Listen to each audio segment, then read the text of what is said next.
When we are no longer able to change a situation, we are challenged to change ourselves.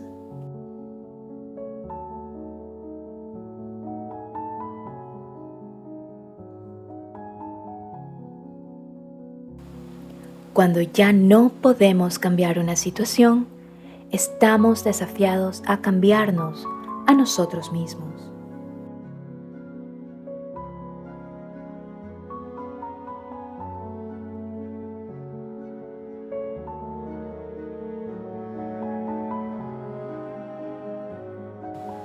In Man's Search for Meaning, Viktor Frankl, a renowned psychiatrist and Holocaust survivor, explores the human capacity for resilience and perseverance in the face of adversity.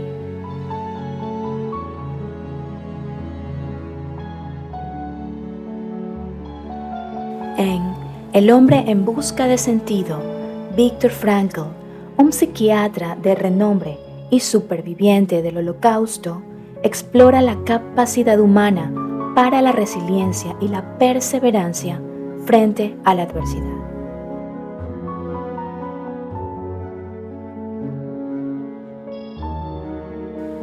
This quote highlights the idea that even when circumstances seem beyond our control, we still have the power to choose our response and find meaning in our experiences.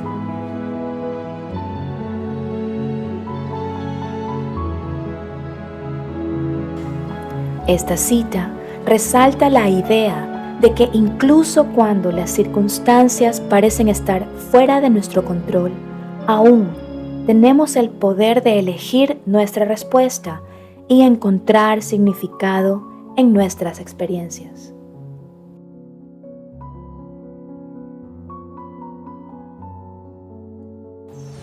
Emphasizes inner strength and determination in overcoming challenges and achieving success.